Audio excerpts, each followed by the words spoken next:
Donating it. We're recording now.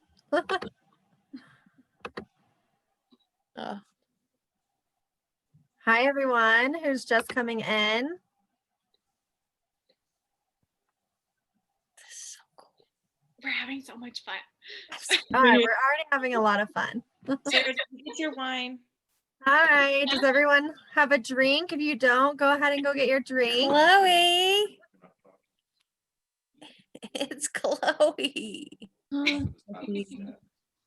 Classic. I'm talking and muted. I know. I was like, unmute yourself. Oh, good. I'm glad we can still see everyone who's joining us. That's awesome. It's Chloe, Jamie, Jeff Kepler's girlfriend. Maybe we'll wait for some more people to come in. But everyone get their drinks ready. And oh, I see Christy has her wine. Awesome. Cheers. Cheers. Oh, you guys, your bubbly water? Mm-hmm. I'm glad that bubbly water. I'm glad you're representing non-alcoholic, because I want it to be clear that we are not pushing anyone to drink alcohol if that's not what you're into. No, I'm doing the tea tonight. Break. Water. Yeah, water is. Have you heard of that stuff? It's like. Do I see May? It's pretty good. Water is like in right now. Yeah. Yeah. Welcome everyone who just joined. We're happy to have you here. Woohoo! I'm just gonna maybe wait a couple more minutes for others to join. We have 1, 2, 3, 4, 5. And if you want, go ahead and type in your name and where you're from in the chat box while we're waiting for others to join.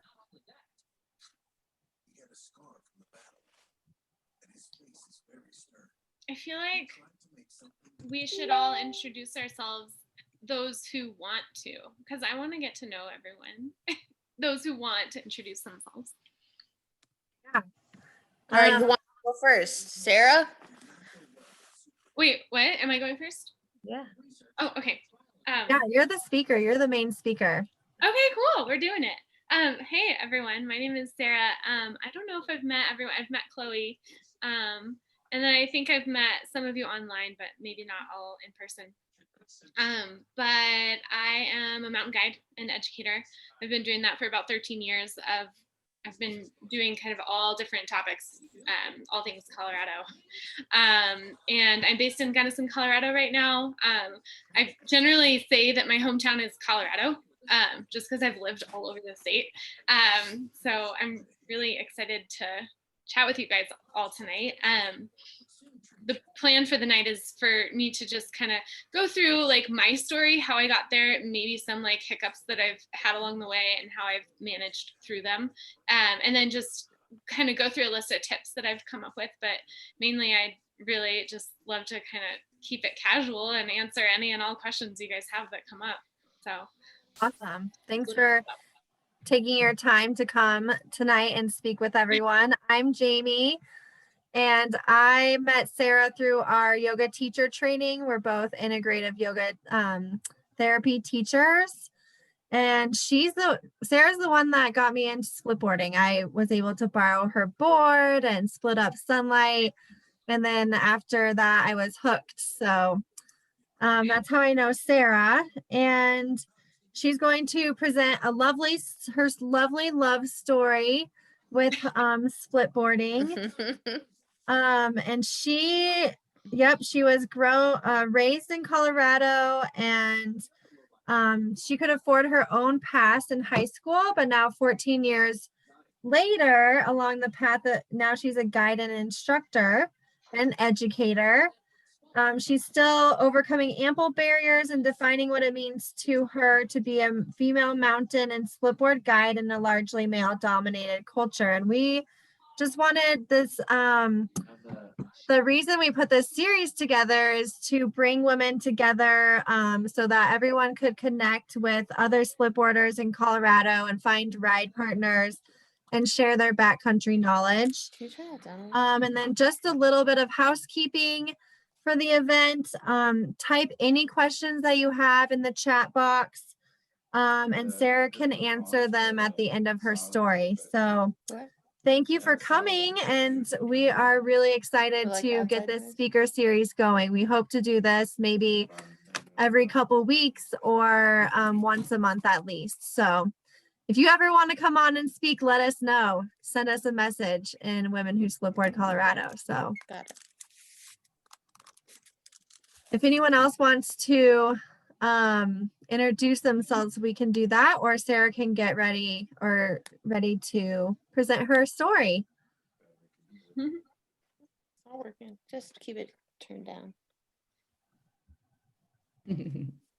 You can raise your hand if you wanted to introduce yourself on your screen.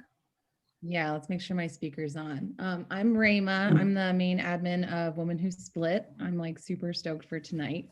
The series is Jamie's idea, and she's doing a great job of putting it together. I'm excited to have Sarah Mack on here. I know a few of you, and a lot of you, I've just seen a lot of your faces, and I haven't gotten a ride with you yet. So I'm hoping once all this COVID stuff is over, we can do some more physical meetups and meet up and get that done too. So I'm excited for tonight, though.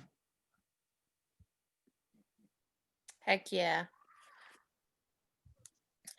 Can you hear a lot of like background noise from me? Oh, you're fine. Okay.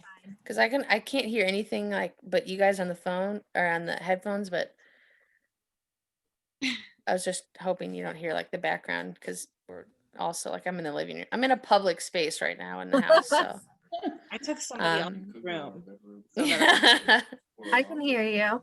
I just had to make sure Ben doesn't burn the house down with the baby in it. So I just have to keep on like I'm not gonna be a hover person, but I'm Allie. Hi everybody. I haven't met some of you as well, but I have also met some of you. So kind of in the same boat here with just hoping this all blows over and we can all get out and ride together, and super stoked for tonight and can't wait to hear what Sarah's got to say and really looking forward to it. So yeah, and I'm Summer Struber.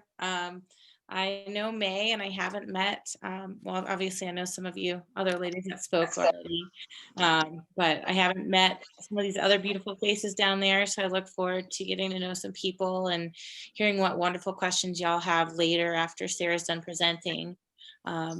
I am just really excited to get out and split more. I've made a goal to go at least once a week, and in the last 3 weeks have done that. So I'm hoping that y'all have goals, whatever they may be, big or small. Hopefully you can reach them this season, and looking forward to riding with a bunch of new people and hearing this wonderful presentation because we've had a lot of fun planning it. So I know it's going to be great. Hey, this is Christy. Can you guys hear me? Yeah. I took Sarah's intro to splitboarding class last year and it was super fun. So I got to hear a little bit about how she got into it.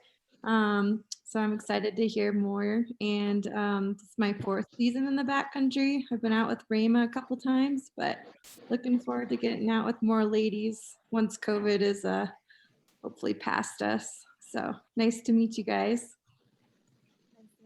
nice to meet you. I'm glad you're here, Christy.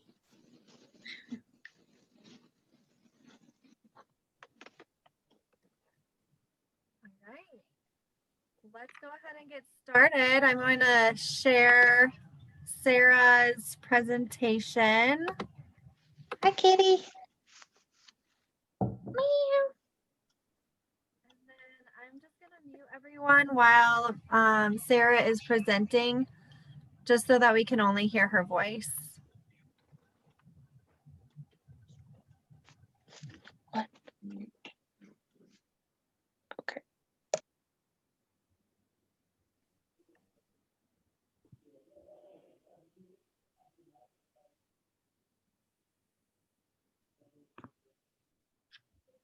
Sarah is muted. Thanks. So I guess I'll just start out by saying that it's funny that I'm like this outdoors educator and guide, and now in the world we live in, I'm expected to be a technology guru and marketer and all of these things. And so anyway, that being said, I threw this presentation together, and it's by no means awesome, but I think the point here is to get a conversation rolling and to get the stoke building. So I hope you guys forgive me for not being good at this stuff. But anyway, I'm so excited that you guys are all here, and we can go ahead and just jump into it. When we started building this slideshow, I literally was like going through the templates, and the style that I liked best was the wedding template. So we rolled with it. And so that's why I'm going to tell you a love story between me and my Splitboard.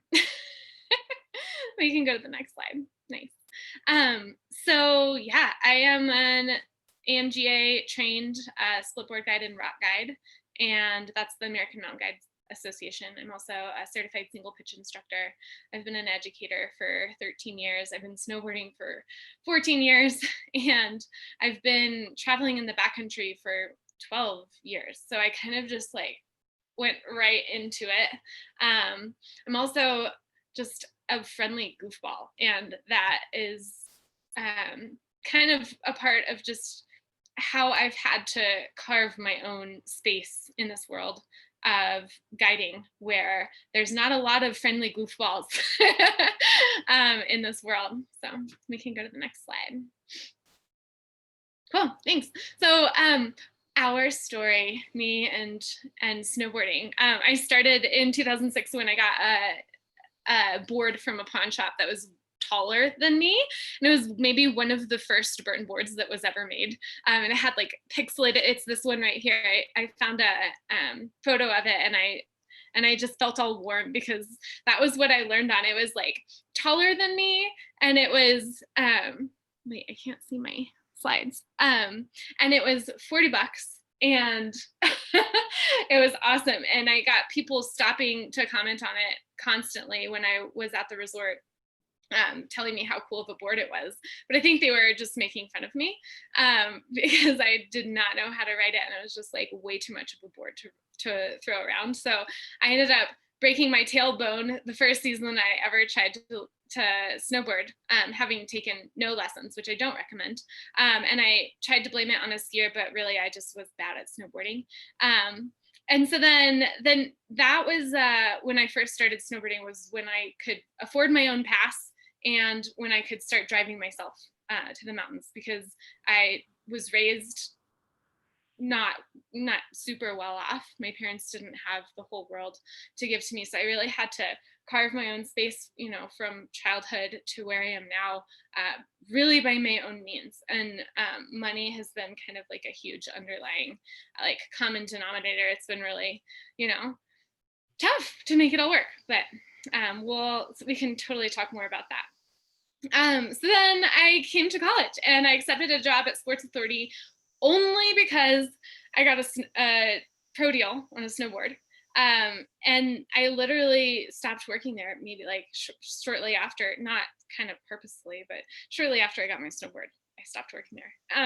And I chose this Burton Feel Good snowboard purely because I liked the design. So I knew nothing about snowboards, but it was pretty, and it actually ended up being a really good board that I still miss to this day. And so I, you know, started driving. I went to school at Colorado State University, and you know, I would drive to Summit County on the weekends, and even back in, you know, 2007, I-70 was still a pain. So I learned all about that because I grew up in Colorado Springs, so I never really had to take I-70 to get to the mountains. So I learned about I-70 once I got to college, and that was when I decided I wanted to start going into the backcountry because I didn't like having to wait in traffic and drive in poor conditions so frequently, just to be able to use my snowboard. So I started off on Cameron Pass, and I remember booting up with and without snowshoes, just like suffer festing, wallowing to get to the top of these our lines. And I remember one time going out with my boyfriend at the time, and we were like out with him and his friends, and they all descended first and I was last, and I don't think I made one turn the entire way down. I literally was just rolling down the entire mountain. I wasn't very good at it, and that might not be the best way to get into snowboarding. Learning in the backcountry, like I was taking a big risk, but I didn't know that I was taking such a big risk, just because falling in the backcountry creates much more of a trigger to cause avalanches. Luckily, I was with people who knew what they were doing, but not all of us have that luxury. So anyway, that's not the way to learn how to snowboard, but that's how I did it. Falling down the mountain behind my boyfriend. And then I continued going into the backcountry kind of regularly until I got a job teaching snowboarding at Copper Mountain. And that was where I really learned how to snowboard. I got certified with AASI to teach snowboarding, and I learned a ton through that process. Yeah, we can go to the next slide. And I was really cool. I thought I was very cool. So look at this picture in the middle. For the record, my snowshoes on my back, and just look how cool I thought I was. And then this is us and all of our friends in Summit County just eating Rice Krispies for lunch and drinking beers. And the picture on the left says it all. All right, you can go to the next slide. So I continued my journey and moved to Carbondale, where I decided to finally give up on wearing my snowboard on my back, and ideally wearing snowshoes altogether, because of how many sufferfest days that I had, just wallowing in powder, and the snowshoes didn't do anything to help me stay on top. So I recognized, from having spent so much time in the backcountry, how much more maneuverable and efficient skiing was. And so I decided to just jump all into skiing. I was like, okay, I need to stop snowboarding. I need to ski now. This is going to happen. And I thought that buying a setup would be what would get me to start skiing more. And it didn't work. That setup just stayed in my garage, like all the time. Plus, again, coming back to my point, learning to slide in the backcountry, that's not the place to slide, because you're doing it one run at a time, plus you're causing more of a trigger when you fall. So I did it wrong. But I continued actually borrowing a friend's splitboard, and just absolutely loved it. And so in 2015, I finally got my first splitboard, which actually wasn't that long ago. And it was a Belay, mainly because that was the only company that I had a pro deal with that had a splitboard that was in stock. And so I'm really not putting much effort into choosing my boards at this point, So anyway, I got a Belay, and I, to this day, really love that board. It would not die. And I probably could have, I don't know, thrown it under a truck, and it just kept staying solid. And I loved that thing. And I had a blast with it. And then shortly after that, I used my pro deal. This isn't allowed, so don't tell anybody, to buy Jamie her first splitboard. And now here we are, still friends and still getting after it. Although I hope that we get to play more than we have been.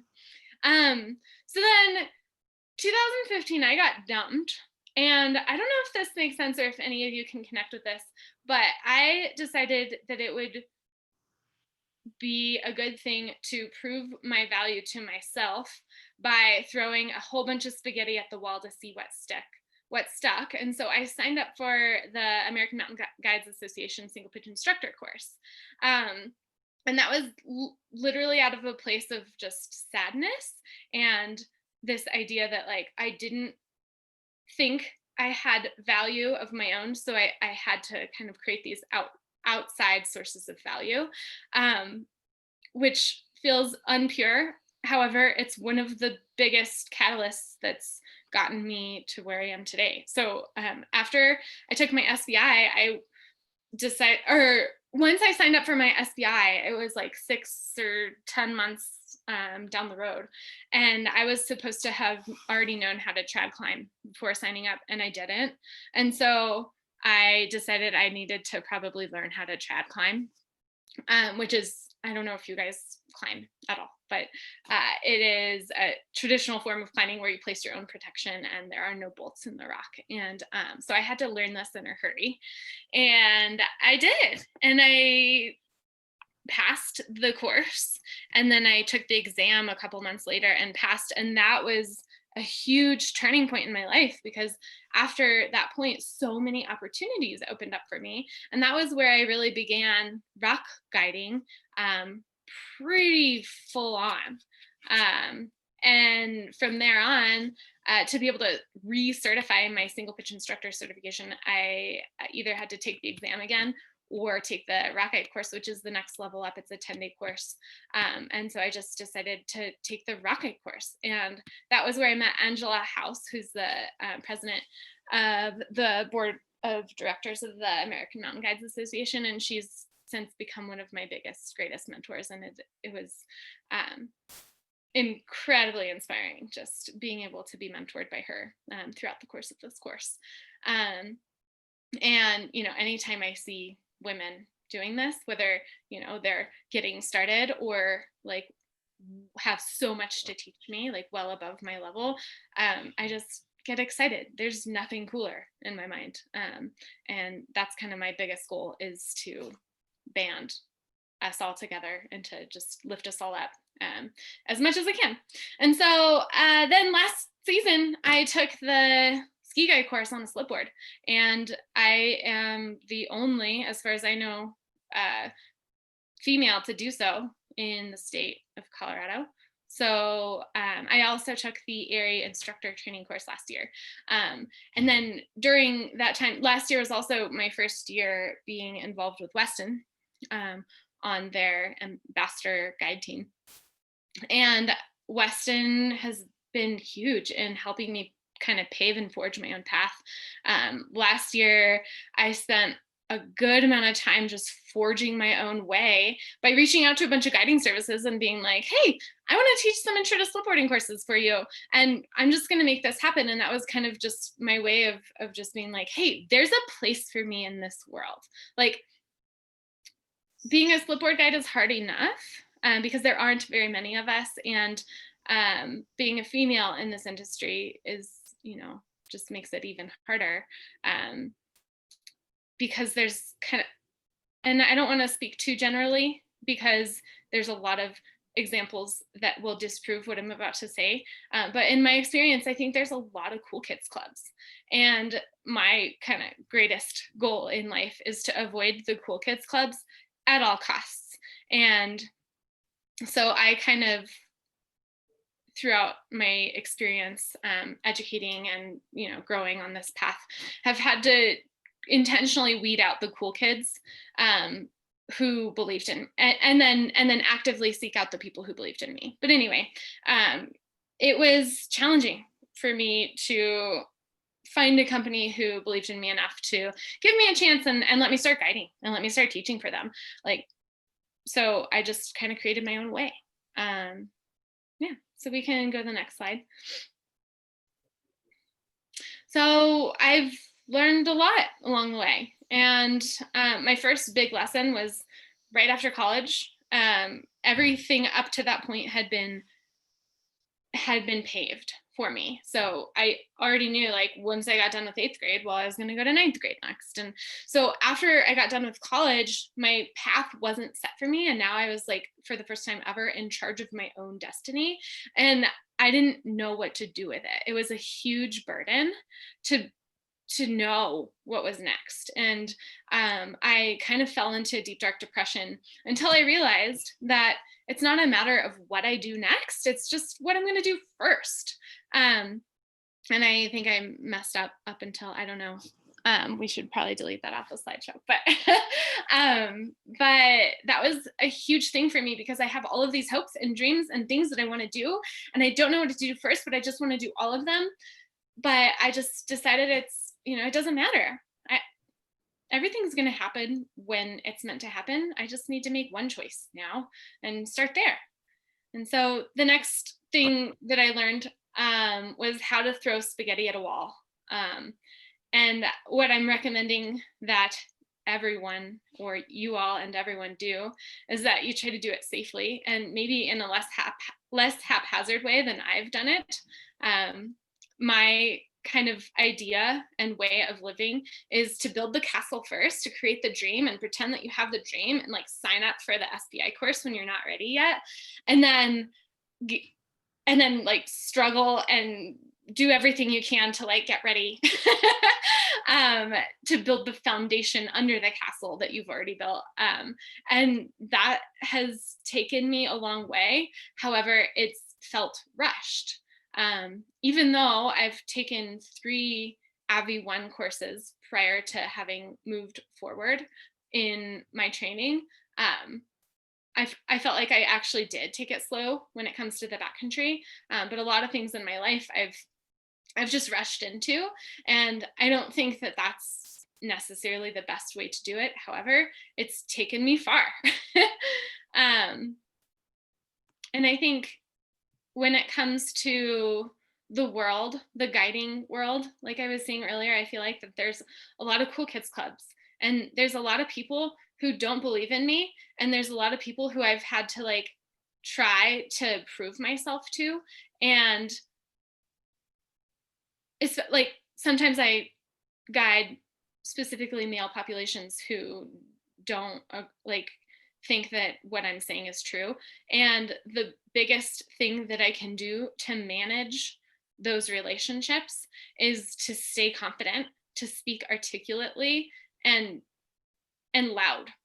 Not loud as in like taking up a lot of space, but just speak confidently. And it feels kind of surface level, but that alone I think will not only help me feel more confident in myself, but then it helps like male populations who have doubted my guiding. It has helped them to have more confidence in me. So what I'm saying, I guess I'm not explaining this very well. What I'm saying is that I have a lot of control over how people perceive me. And that is, I think, part of how I've had to pave my space in the world of guiding, is by actively knowing my stuff and being able to speak and articulate it well. And it did involve me having to stay super confident in myself, because if you don't believe in yourself, then everybody else in your vicinity feels that, and they start believing that also. So I had to believe in myself first, before I was able to actively carve this space for myself, not only among, like I said, clients, but also just in this world where, you know, everyone's cool.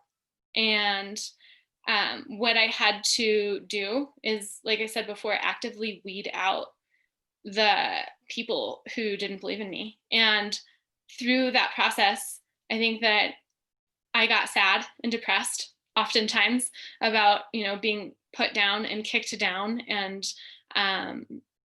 through that process, I've found the most amazing community of guides and guiding services and people and friends who do believe in me. And that is one of the most important things to me in the whole world. And I had to just say, you know, fuck them, you know, like, you don't have to care. You don't have to believe in me. I don't care, you know, and I'm going to go hang out with the people who are my people. So that's kind of one tip that I have for you. It's not you, it's them.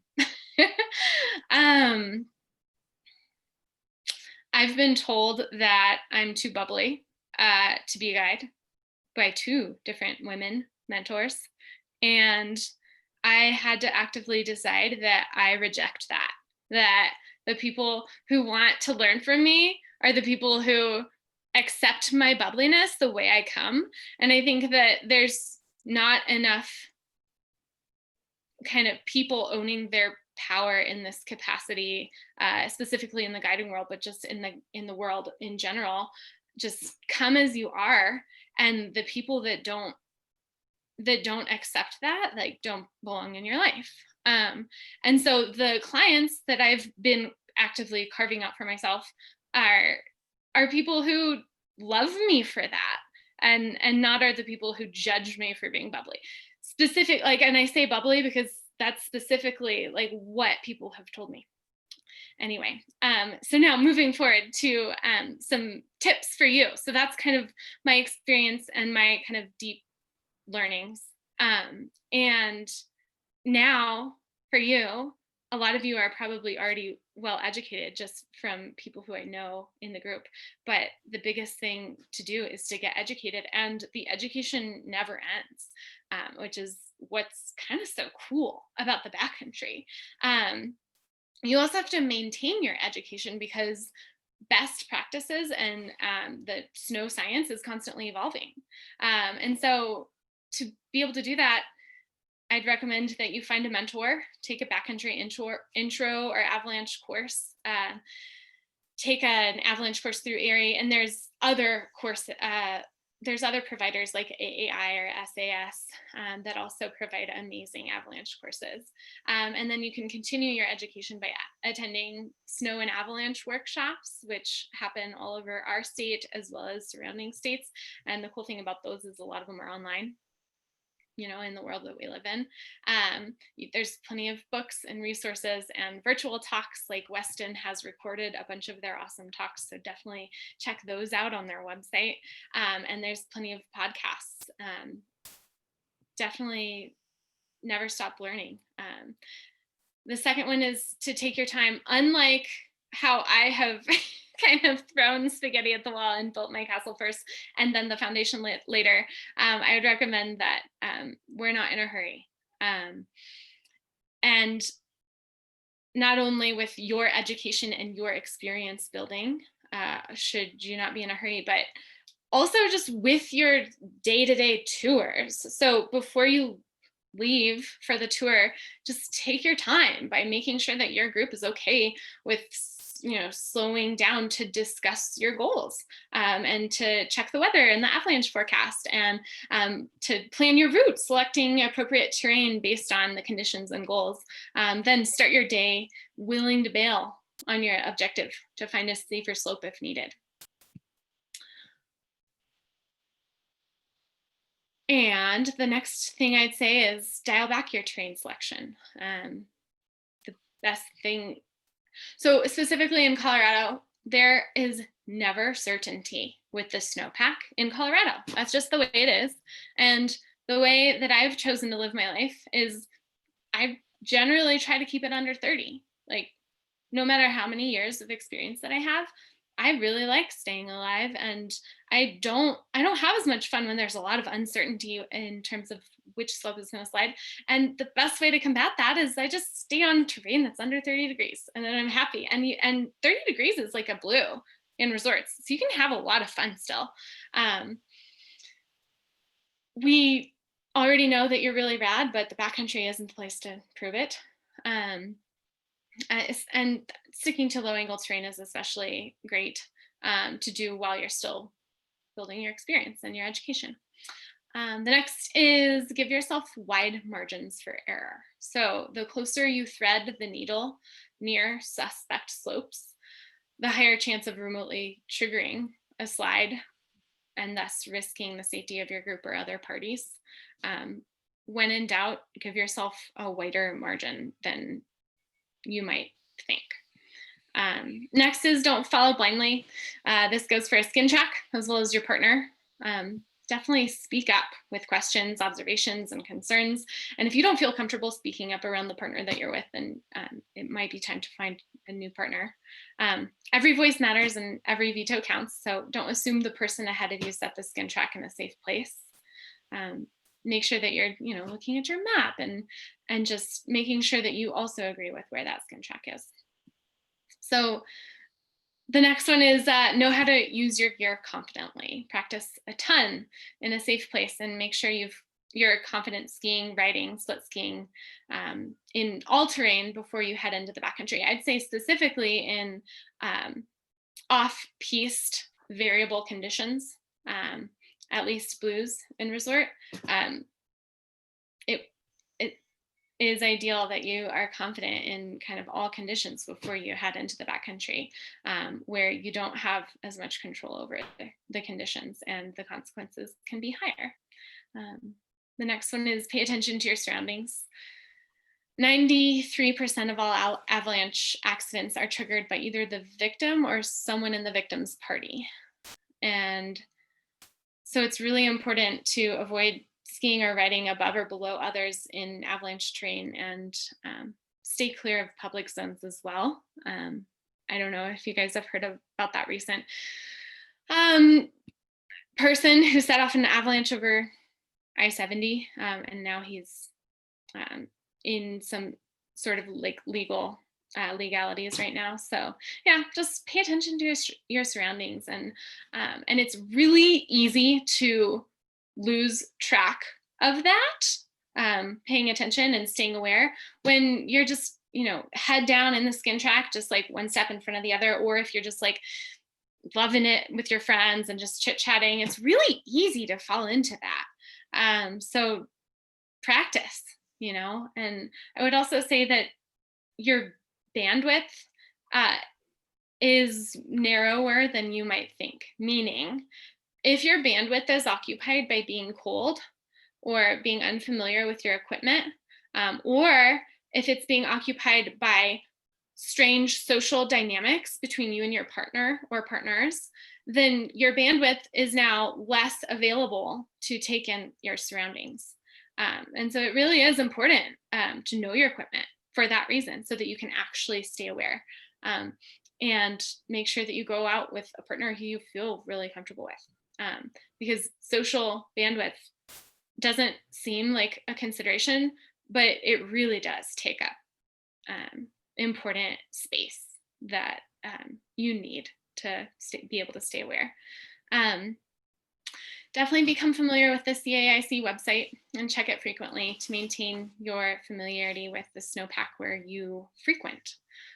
According to the CAIC, 80% of fatalities occur when the forecast is between moderate and considerable, 40% at moderate, and 40% of them occur at considerable. And I think that's a really crazy fact to know, seeing as I've personally decided to accept the risk of a moderate day, because it on like the scale of 1 to 5, like 2 seems like a pretty cool odds for me, but now knowing that 40% of all avalanche fatalities can happen at moderate, I definitely keep that in mind when I'm deciding my terrain for the day. Second to last, we have don't do it for the gram. Don't do it for the powder fever, and leave your ego behind. The Colorado snowpack is predictably unpredictable, and your chance of risk will never be 0. So a lack of incidents does not equal experience. It just means that you're lucky, unfortunately, but just make sure you're out there for the right reasons. And then last but not least, be nice. The culture in the backcountry can sometimes feel exclusive and elitist, and I think we should change that. If you are experienced in the backcountry, include someone, and I think that's why I love this women's splitboarding group so much, is because we do that really well. We really want to include people and mentor people, and we want every member of our party to stay involved in the conversation, and that it is important to make sure that every member in your party is involved in the conversation around decision making, and just remembering that we are all once beginners. And I think that's kind of what I got for you. And I'd love to start answering questions if you guys have any, or if you have any thoughts or additions. I'm not actually a cool kid. For the record. I'm just a big old goober who likes to wander around in the mountains. But yeah, if you have any thoughts or additions or questions, I want to hear from you. Sarah, I have a question. Oh, sorry, go ahead. I was going to say, I'm not on video. I've been running around taking care of the puppy.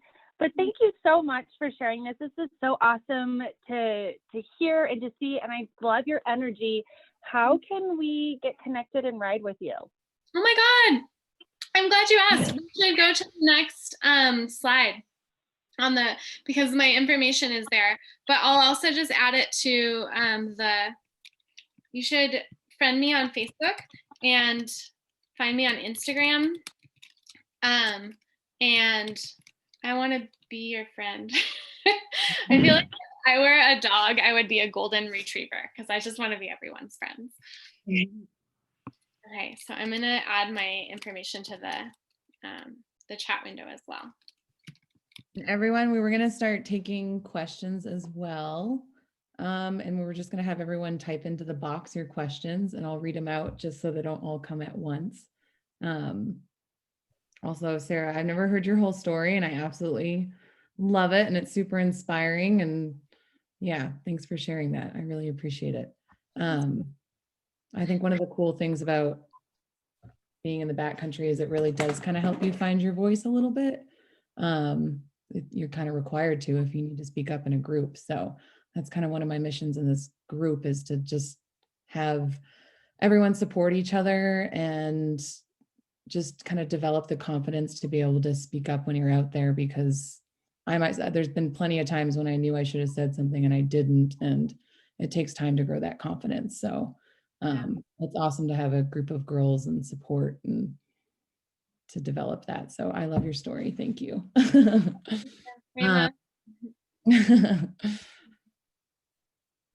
Eileen shared that she loves your bubbly, happy energy, and I do too. I love that piece about you saying how you got some negative feedback about being bubbly, and you just said, no, that's me. And I think that's amazing.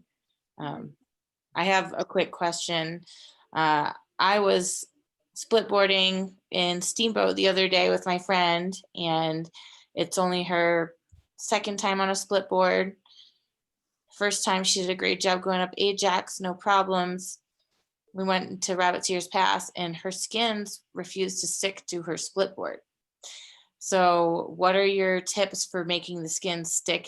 She didn't have a problem the first time, same skins. Obviously, some of the issue could have been storage, but once it's gotten to that point, what do you do?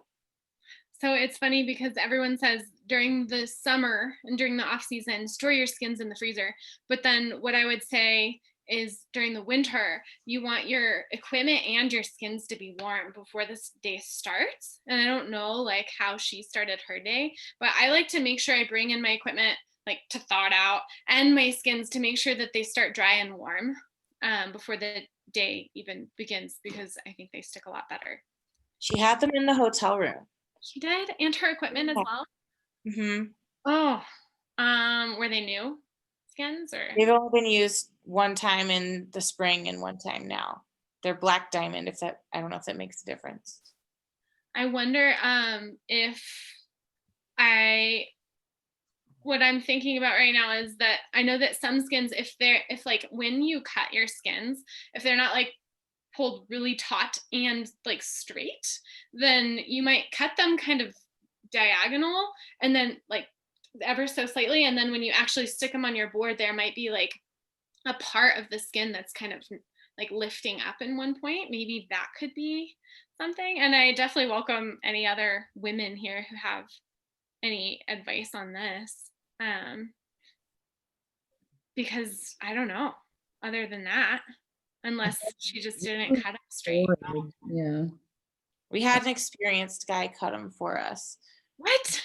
Angus Morrison, if you guys know him, he's Oh yeah. He's cut them, so I wasn't worried about that. I don't know, Summer. I will have to do a little bit more research, I think. Okay, she would really appreciate that. And yeah. I would have to. Totally. And Sarah, the next question's from, is it Talia? I don't know if I said that right, but it's beautiful. She's at Bentgate Mountaineering, and she's asking if there's any advice for women looking for mentors. So she has a lot of new women users calling in, and she only has had male riding partners and all skiers. So beyond this group and formal education, where can I point them to learn and grow more? That's such a good question. And it's so hard because Yeah. the women, you know, like I can speak for myself, and I can also speak for my mentors who were busy. I have my schedule so jam-packed, and it's really hard to fit in time to connect with awesome women to be able to help elevate them. And I think Women Who Splitboard Colorado is an amazing place. I think there's also a lot of other women specific groups, like Women Who Ski Backcountry Colorado. I think that there's one. I think that's a really great place to start, because the reality is, I don't think, you know, like I said, women who are guiding full time won't have time to do that, which is sad, unless you want to hire a guide. But like the women who I want to actively elevate are locals who may not have the money to hire a guide. And so that's why, like, I am trying to reach out in other ways. And I think attending these talks and listening to online things like this, and like Weston's talks that they're doing, just like showing up and getting involved in the online community is a great place to start. And then once, you know, COVID ends, there's plenty of meetups, and there's Splitboard fests, and there's backcountry fests, and there's just endless opportunities to just like show up and meet new friends. Any other thoughts on that from the women in here? Split fests are awesome. Yeah. So I can't wait for them to be back. Yes. That a lot of my riding partners too in the beginning was going to splitboarding festivals. Also, there is an option, I'm planning on doing it in January, for the group where we can start a mentorship. So start sending them there, because people can sign up to be a mentor for somebody. Mhm. That might be the place where it's- I became a mentor somehow. I can't hear You kind of tuned out. over the background noise. I think it might be out. I think another great place to start is to find people who are on like your level, so that you can learn together. I'm not saying that you should learn how I learned by throwing yourself down the mountain, but at least you can stumble around and be goofy together, and you're learning in that way. And I'd say start with an Area 1, maybe bring your friend to an Area 1. Or like a rescue course, and that way you know that you both are on that level, and you have the same tools to practice and grow together. Lola also had an addition to that question, just about finding mentors and advice on how to select a good mentor versus a bad mentor, or things to look for. Yeah, That's a good one.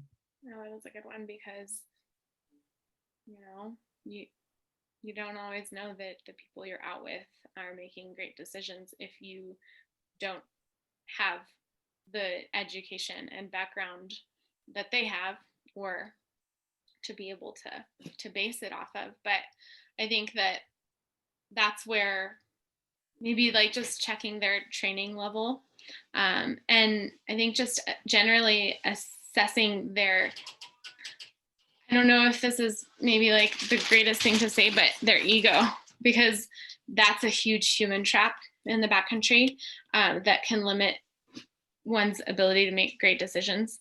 And if someone goes out there with an ego, I think that they're less willing to see signs or listen to like observations that they might see out there.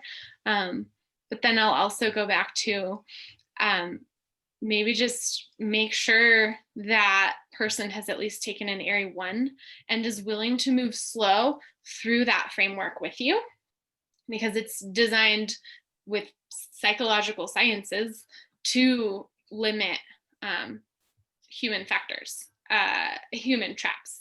And so I would say, at least if they have the Area 1 and they're willing to move through that framework with you prior to leaving, then that is a good training partner. And I think that mentor can be a mentor can be your partner. Like you can be kind of on the same level as your mentor. I think Does that kind of make sense?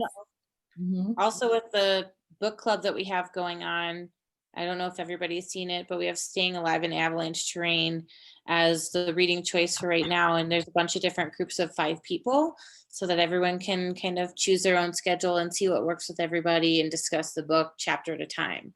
So that's another way to kind of dig into some education. And maybe even you can find a mentor in your book club group. Yeah. That is seriously such a cool thing that you guys put together. That is, Sweet. yeah, it's an awesome resource. Yeah, it's great. And it's like creating, I don't know, it's perfect groups for COVID right now too, small groups if they want to get out. Yeah, awesome. Plus, I don't know, I've tried reading that book so many times and made it partway through, and having someone to discuss it with is just going to help so much. As it does. Totally.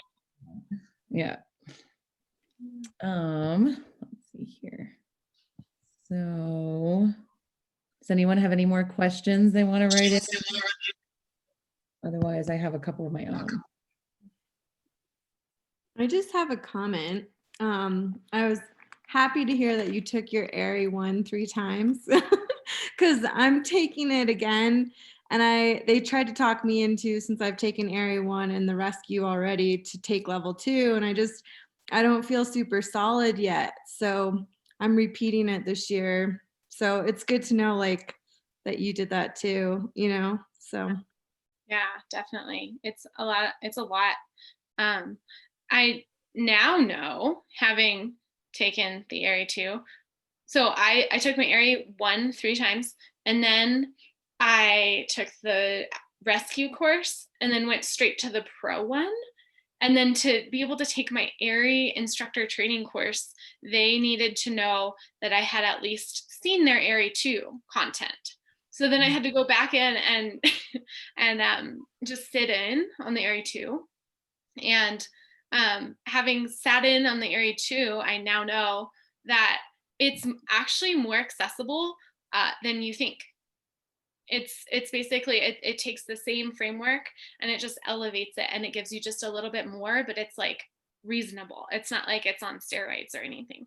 And that is one thing that I learned. I'm not saying that taking the AIARE 1 multiple times isn't a bad idea, or, you know, like it's still a really good idea, because I think a lot of this knowledge in general is perishable, you know?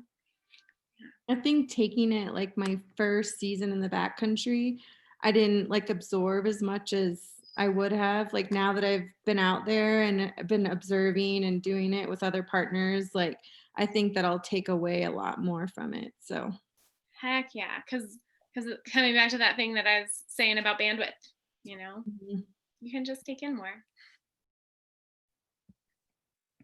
And May asked a follow-up question, asking how hard the pro is, because she's trying to figure out if she wants to take the pro 1 or the AIARE 2 first. May, do you mind if I ask you to talk? Because I want to know what your goal is. At some point I would like to start guiding and you know, just really taking on more mentorship. Like I'm honestly the first person all my friends come to when they're like, I got a split board, what do I do? And I'm like, okay, bring it over, let's build it, let's set it up, and then let's go skin up at the resort. Yeah. So eventually you want to start guiding. Yeah. Where do you feel like you are now with your, I guess, your snow sense?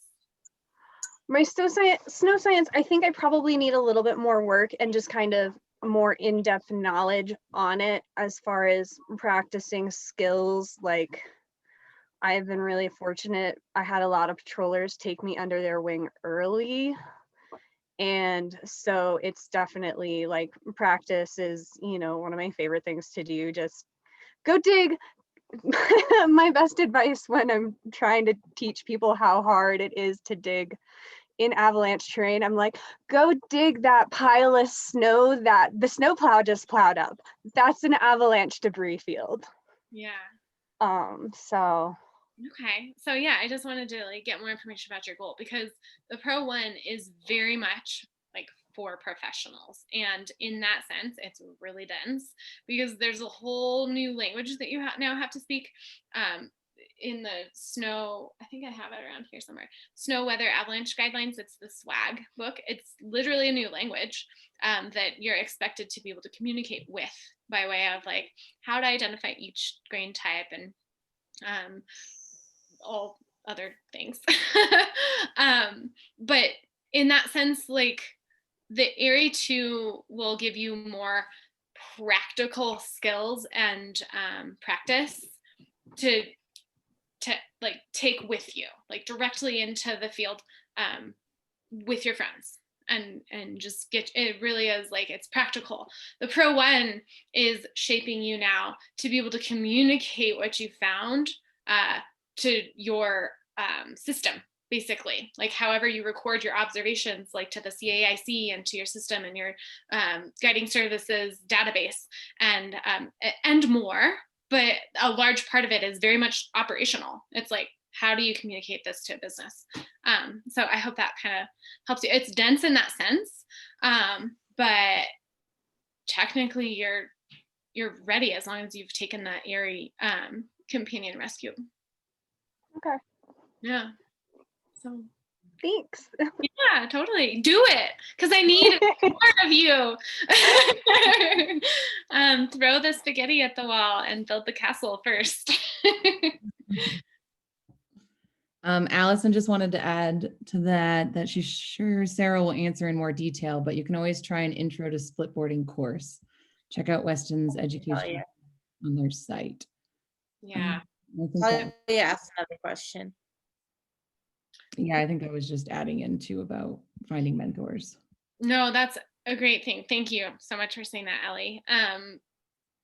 If you are able, so the intro to splitboarding courses are designed to be affordable. And so they're designed to be like half price of a normal guided day to be able to engage more locals who may not have the money, to just throw at a guided day. And also, you can meet a lot of really great people in your community through those courses. So definitely take one. And I'm doing one on January 23rd. It's a women's intro to backcountry. So skiers are invited. And also doing a co-ed intro to splitboarding on January 3rd. And both will be in the San Juans if anyone wants to join me, or if you have friends who want to know where to start, I would love to have them come hang out with me in the backcountry for a day in the San Juans. That'd be awesome. Does anyone have any more questions to ask? I did have one of my own anyways. What are your favorite trip planning apps and websites that you typically use, or that your go-tos? Yeah, I usually just stick to Gaia. I think because it's what I know at this point, and it has that slope angle shading feature if you purchase the premium Gaia, but it's also just really user friendly to very easily be able to switch from your computer to your phone without having to like do a whole bunch of weird things to like download it and then upload it, and then it's just like continuous across platforms. But I am wanting to explore more apps like the Caltopo app, and I think that's, and Events is a really great one too. It's free, but it's just not as useful if you don't pay for the upgraded version. Caltopo online, caltopo.com, is such a powerful tool, and you can do so much with it. If you want to geek out on maps with me, I'm here for it. And I would share my screen and just like go through everything right now. But you have to like save the map and then download it to your phone through Avenza. And it's just a couple more steps. But Gaia, with Gaia, you can log in on the computer and get the same thing that you have on your phone. Mm-hmm. Yep. And you can like put in any tracks and it'll automatically just be on your phone. Granted, you still have to like download your area, but it's just more user friendly in terms of having a larger map that has higher resolution available to you while you're in the backcountry than CalTopo and Avenza. Like, so CalTopo and Avenza kind of work together. I'm not sure how much the women in our call tonight have experience with CalTopo and Avenza or not, but I think actually, because that's typically what I use, I agree, like it kind of confines you and then you're out there and you're like, well, now I decided to go over here and I don't have the map. yeah. I think the new CalTopo, which I haven't played with yet, the new CalTopo app, actually, I think they're kind of like Gaia, where you just download the area and then you can upload your maps from online and have everything right there on your phone. So that's what I've heard. I haven't played with it yet. So I agree that Gaia is a lot easier to use than CalTopo. And May said that Topo Maps Plus is another useful map app. I'm not familiar with that one personally. I'm not either. And thank you, because I'm actively wanting to make sure that I'm not just like pigeonholing myself into Gaia just because that's what I know. It works, you know what I mean? But I also know that CalTopo has a higher resolution slope angle shading layer available that is not available on Gaia. Gaia just has its lower resolution layer available, which is still useful, and it's not an end all be all regardless of how much resolution you have. But I'm definitely really wanting to make sure that I'm using the best tool possible. And yeah, so I'm totally gonna check that out. Thanks, May.